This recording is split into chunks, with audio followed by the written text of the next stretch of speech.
Detective Pikachu has 4 listed screenplay writers and 3 listed story writers, as well as probably a whole platoon's worth of essentially ghost writers who punched up dialogue or fixed various scenes. It's likely that this is why the movie is kind of a mess. The pacing is sometimes awkward. Ryan Reynolds feels like he was just improving in a booth and his lines were dropped randomly into already completed scenes. You know, I pictured you as a bit of a briefs guy, but those are nice. Me, I don't wear underwear, you know? I'm not modest. It's fine. Advanced holographic imaging. This was recreated from police footage. It allows us to see things that they cannot or don't want us to see. He's alive. He needs my help.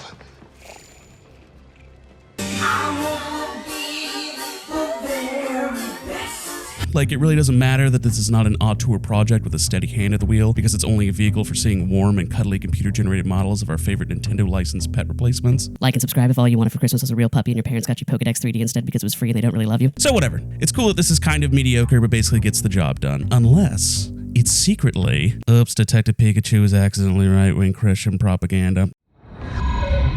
I should start by saying that I don't believe that anyone involved in the production of Detective Pikachu actually intended for this to be the outcome. I'm really just picking up on cultural themes that tend to bubble to the surface when so many people, all of whom are living in a country that is heavily affected by a single religious culture, are working on the same script and just, probably not even really thinking about it, right? We don't report on rumors, gossip, or hearsay. It's not news if it can't be verified. You want a story? Find a source. And pro tip, a reasonable sense of fashion. Like, it's a movie for kids, but it's written by adults, so it becomes about parenting. And oh look, there's a godly sort of fellow, so we'll start dropping in some light spiritual theming. And some of the Japanese series is about respecting nature by beating the crap out of it. And so maybe scientific experiments on animals is bad, and suddenly... Hail Trump! Hail our people! Hail victory! Let's start from the start. We get introduced to Tim Goodman, who's a swell bloke if he's anything at all. He's missing his father, and his mother is dead or whatever, but the movie doesn't really care about that. Throw it! Throw the ball. Like a man.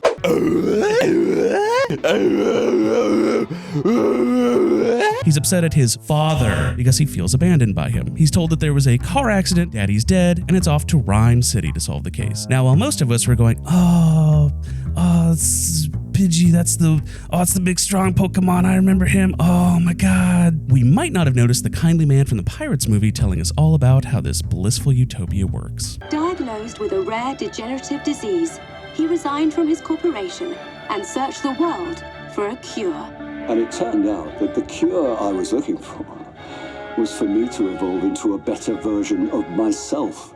And I discovered how to do that through a partnership with Pokemon. And he wanted to share that discovery with the world.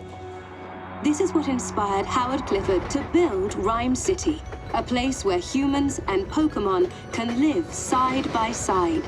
Unlike other regions where Pokemon live in the wild, here we live and work together. No battles, no trainers, no Pokeballs. A stronger, more harmonious world. Okay, so right off the bat, we're being told that all of those years we've spent playing Pokemon games have secretly been turning us into monsters. We were cruel to battle our pocket friends against one another for, badges? You sick freaks. But hey, you might proclaim loudly at the theater screen, popcorn flowing loosely out of your gaping maw. That's how Pokemon is played. That's the natural order of things. I define myself as a traditionalist conservative in that I value order, hierarchy, tradition, ritual over things like freedom, over things like economic liberty that a lot of the Ben Shapiro types enjoy. The left destroyed traditional mores with regard to relations between the sexes. Destroyed them wholesale. And who are you to swing in here and tell me that what I've been doing my whole life is suddenly morally wrong? When so much around us is whispering the little lie that we should live only for the moment and ourselves, it's more important than ever for our families to affirm an older and more lasting set of values. Well, the film coyly reassures you, maybe you're right to ask that. Maybe this incredibly obvious straw man and his gigantic straw city have a dark side that might justify your sudden suspicion of people who ask you to be nicer to the world and everyone living in it. In order order for us to achieve a more sustainable future, particularly regarding what's happening with climate change, we need to figure out how the 7.6 billion of us on this planet can be good neighbors.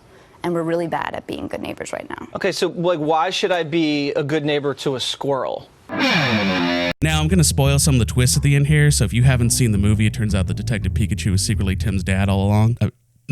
Pause the video and go see the movie, whatever. The point is that we're introduced to Ryan Reynolds as a fuzzy stuffed lightning bolt, and if you already picked up on the Tim Goodman as lapsed Christian symbolism, and the God has not only abandoned us but is actually dead stuff, then it shouldn't come as a big surprise that actually, when we only saw one set of footprints in the sand, he was carrying us that whole time. The father you have been looking for has been with you all along. We probably should have noticed that they were little Pikachu paw prints. Oh, I smell what you're stepping in. So the father is alive and secretly helping Tim. But he's still distant from his child because of the machinations of Rhyme City, which is simultaneously too nice and also dangerously dark and seedy. Gee, never heard that one before.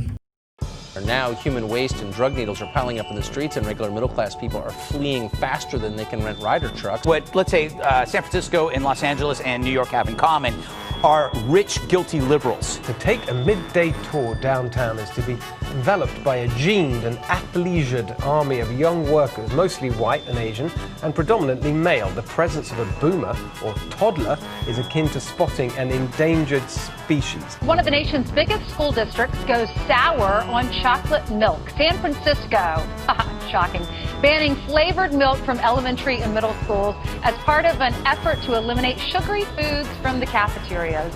That's a shame. That was my favorite, chocolate milk. San Francisco moving further to the left, so the city's newly elected district attorney telling the ACLU that he won't prosecute, quote, quality of life crimes.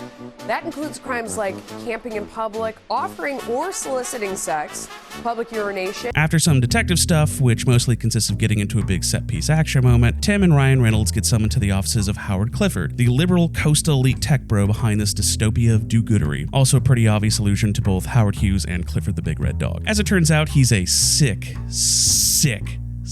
man who thinks that science can save him. Fool! Has he even tried praying? And this is where we begin to find out that father-son symbolism is mirrored in the film by some pretty heavy religion versus science symbolism, because Clifford, the big head technocrat, has been secretly experimenting on Pokemon, including Mewtwo, in order to leave his ailing body by transferring his mind into their bodies, thus supplanting their place in the natural order of things by taking over their roles. We go into very slippery slopes when we act like, well, this person says they were born this way, that's how they feel, we should let them do that. And the problem is we live in a society where they're trying to make the abnormal normal. If he lays with an animal, you're okay with chilling with him? It tears away at the fabric of society. If we all were to say, all right, you know what, let's all be gay tomorrow, how are we gonna reproduce ourselves? How would society continue to move forward? Oh, now we'd be like seedless grapes. Well, you know who is to tell you this? Nature. Okay? A man and a man cannot reproduce.